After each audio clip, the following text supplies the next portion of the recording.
Vous me demandez, ok, le conflit avec l'Iran, mais l'IA, elle change quoi dedans? Ben écoutez, on est le 1er mars. Le conflit a démarré hier, le 28, et ce qui se passe sous nos yeux, c'est une guerre à 3 théâtres. Et l'IA est dans les 3. Donc, premier théâtre, c'est le théâtre militaire. L'IA sert à accélérer tout le cycle, à avaler des renseignements, croiser des signaux, repérer des patterns, proposer des priorités et simuler des scénarios. Le point clé, c'est la vitesse. Tu passes d'un cerveau humain qui met du temps pour digérer, à des systèmes qui marchent des montagnes de données et qui sortent une shortlist en 1 minute. Et quand ça devient la norme, tu deviens indépendant, même si politiquement tu dis l'inverse.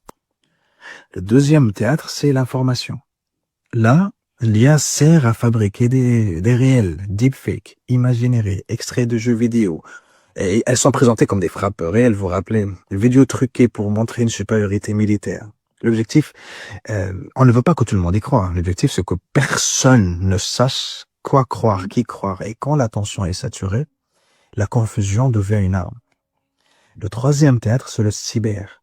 L'IA rend les attaques beaucoup plus industrialisables. Phishing plus crédible, contenu personnalisé, reconnaissance des failles plus rapide, opérations coordonnées qui ressemblent à du bruit. Et en face, des défenses qui utilisent aussi l'IA pour détecter, bloquer, réagir. Résultat, une guerre parallèle, silencieuse, qui peut toucher des entreprises, des infrastructures et même des marchés. Donc, qu'est-ce qui va se passer? Deux choses. Très, très, très probablement deux choses. Un, tout va aller plus vite, beaucoup plus vite. La fenêtre pour réfléchir, vérifier, recouper, retrécir. Et quand tu compresses le temps, tu augmentes mécaniquement le risque d'erreur.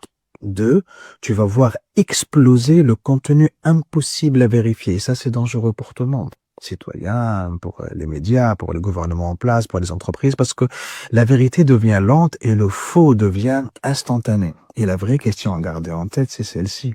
Dans une guerre où l'IA accélère tout, est-ce que l'humain reste pilote? Ou est-ce qu'il devient simplement celui qui valide trop tard? Ouh.